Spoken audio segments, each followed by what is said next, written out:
Hello friends, कैसे हैं आप सब लोग। आई होप आप सब बहुत बढ़िया होंगे, अपने अपने घरों में मस्त होंगे, व्यस्त होंगे और ऐसे ही रहिए फ्रेंड्स। हमारी किचन की सफाई भी शुरू हो गई है और आज मैंने मशीन में पहली बार कपड़े धोए थे। काफ़ी अच्छे कपड़े धुले थे और मैं कपड़े उतार के भी ले आती हूँ ऊपर से। और मम्मी देखते हैं, मम्मी अपनी साड़ियों की रैक खोल खोल के देख रही है कि मम्मी को जो साड़ी मिली थी ना, मम्मी वही खोल खोल के दिखा रही है। मम्मी दिखाना, पंखा चला दो थोड़ी देर को।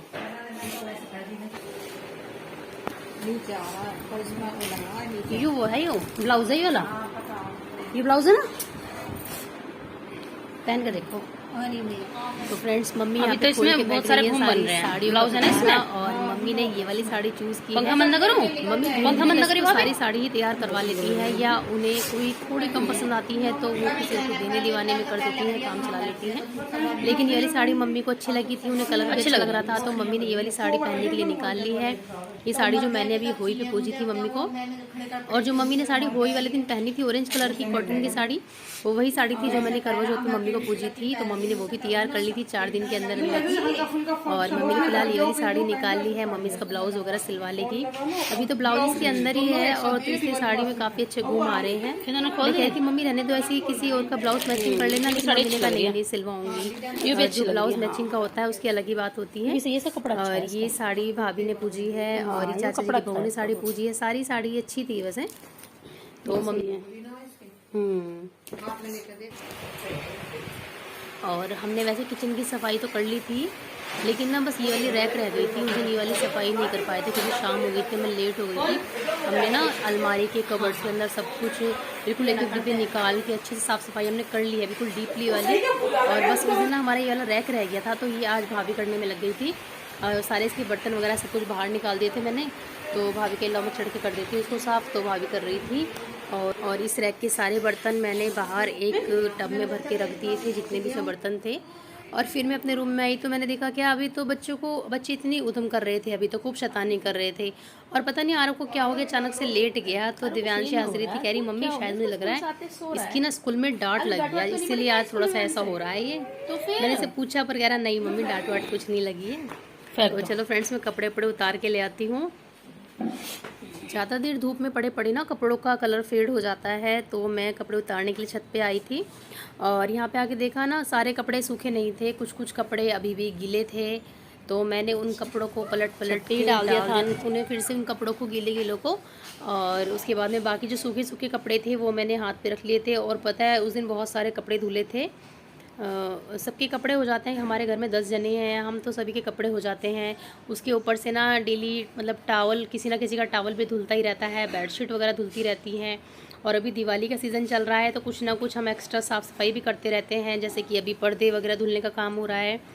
तो अभी भी बल्कि हमारे ड्राइंग रूम के पर्दे रह गए हैं, बाकी सारे घर में जितने भी पर्दे थे सब हमने धो दिए हैं। और बस अभी एक ही जगह के पर्दे रह गए हैं। तो मैंने यहाँ पे सारे कपड़े वगैरह ले लिए थे फ्रेंड्स। और अब हम चलते हैं नीचे। ये देखिए मैंने सारे कपड़े ले लिए थे और उस दिन मेरा हाथ दुख गया था, मैं 2 बार में करके कपड़े लेके गई थी नीचे। और अब मैं नीचे आ गई थी, मैंने सारे कपड़े बाहर एक जगह रख दिए थे। और जब भी टाइम मिलेगा तब इनकी वहीं बैठ के तय कर लेंगे सारे कपड़ों की। और फ्रेंड्स इसके बाद ना मैं सो गई थी, नीचे आई तो मुझे आके ना पता नहीं क्यों आलकस आ रहा था, मैं नीचे आके सो गई थी। और उसके बाद में मेरी शाम को फिर मैं उठी थी 3 बजे सोई थी और शाम को 5 बजे उठी थी मैं फिर। और फिर मेरा मन किया था मैं शाम को अपनी चाय वगैरह लेके छत पे आ गई थी घूमने के लिए। तो मैंने चाय बनाई थी और मैं चाय नीचे लेके आ गई थी और बस मैं अपनी चाय लेके छत पे आई थी। मैं और दिव्यांशी आ गए थे, आरव ट्यूशन जा रहा था। तो इस टाइम ना छत पे आना बड़ा अच्छा सा लगता है, एकदम खुला खुला सा माहौल होता है, धूप नहीं होती है बिल्कुल। जब दोपहर में धूप होती है ना तो उस टाइम आँख ही नहीं खुलती है और आने का बिल्कुल मन नहीं करता है, इतनी गर्मी लगती है। लेकिन शाम के टाइम ना बहुत अच्छा सा मौसम हुआ रहता है, ठंडी ठंडी हवाएं चल रही थी और मैं अपनी चाय लेके छत पे आ गई थी। तो फ्रेंड छत पे आ गए हैं, इस टाइम मैं थोड़ा सा घूम लेती हूँ रोज़ छत पे। हाँ है, टाइम हो गया है बेटा, टाइम हो गया, 5:30 हो रहे हैं। हाँ रेडी ले आ। और आज ना मैं सो गई थी तो मेरा मुंह देखिए कैसे सोया सोया सा हो रहा है ना, दिख रहा होगा आपको। फ्रेंड्स छत पे से आ गए थे, छत पे रात हो गई थी, मैं काफ़ी देर से छत पे चक्कर काट रही थी घूम घूम के। और अब मैं नीचे आ गई हूँ। तो और नीचे आ गई और यहाँ पे मैं चढ़ाती हूँ दाल। तो लग जाते हैं फ्रेंड्स अपनी शाम की खाने की तैयारी करने में। और मैंने यहाँ पे बनाई थी आज शाम को लाल मसूर की दाल, क्योंकि सभी को घर में काफ़ी खांसी जुकाम हो रहे हैं, मुझे भी। आप देख रहे होंगे मेरी आवाज़ कैसी हो रही है। तो मैंने यहाँ पे जो मसूर की दाल बनाई थी, क्योंकि मसूर की दाल ना सर्दी जुकाम के लिए अच्छी होती है, गर्म होती है दाल ये। तो मैंने यही दाल बना ली थी। और सबसे पहले मैं इस दाल को बीन लेती हूँ, क्योंकि चाहे दाल कितनी भी फ्रेश हो लेकिन फिर भी थोड़ा बहुत कुछ भी तो उनका कुछ ना कुछ आ ही जाता है। तो मैंने दाल बीनने के बाद में यहाँ पे दाल धो ली थी अच्छे से। भाभी भी कुछ काम वाम करने के लिए आई थी यहाँ पे, पता नहीं। और उसके बाद में मैं दाल चढ़ा दूँगी, क्योंकि पापा जी को ना शाम को जल्दी भूख लग जाती है, तो उन्हें 7 बजे तक खाना तैयार चाहिए होता है। तो इसीलिए मैंने फटाफट से दाल वाल चढ़ा दी है, आटा लगा के रख दूँगी। और आज ने मैंने लहसुन कुछ अलग ही टेक्निक से काटा था, बहुत सारा लहसुन था, तो मैंने कहा इसमें बहुत टाइम लग जाएगा।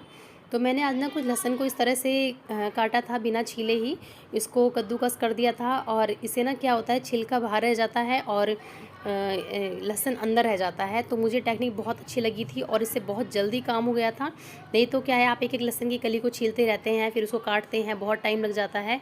तो जैसे ही इधर मेरी दाल बन रही थी, मैंने फटाफट से लहसुन, प्याज, टमाटर सबका पेस्ट कर लिया था।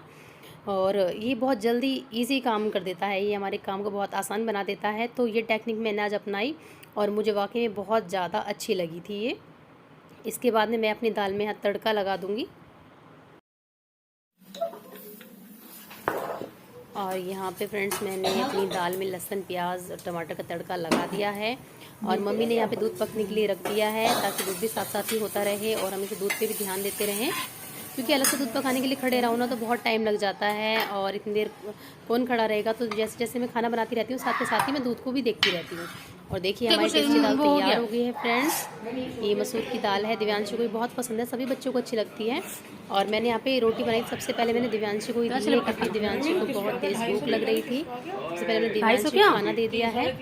तो फ्रेंड्स अपने बाकी का खाना वाना ही बना लेते हैं। ये मैंने आटा लगा के रख दिया है और अपनी बाकी की सबकी रोटी वगैरह बना लेती हैं, जो भी कोई खाएगा भी।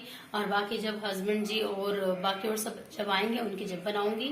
अभी मैं अपनी और बच्चों की और मम्मी के, भाभी की बना के रख देती हूँ। और फिर अब मैं बताती हूँ बच्चों को, बच्चों को लगाती हूँ पढ़ाई में, क्योंकि अगर मैं नहीं बैठूंगी तो बच्चे बिल्कुल नहीं पढ़ने बैठेंगे। तो उनका टीवी बंद करके उनको खिला पिला के अच्छे से मैं उनको पढ़ने बैठाऊंगी। तो फ्रेंड्स मिलते हैं अपने नेक्स्ट व्लॉग में, तब तक के लिए बाय बाय। और अगर वीडियो अच्छा लगा हो इसको लाइक, शेयर एंड सब्सक्राइब करना ना भूले। Bye bye.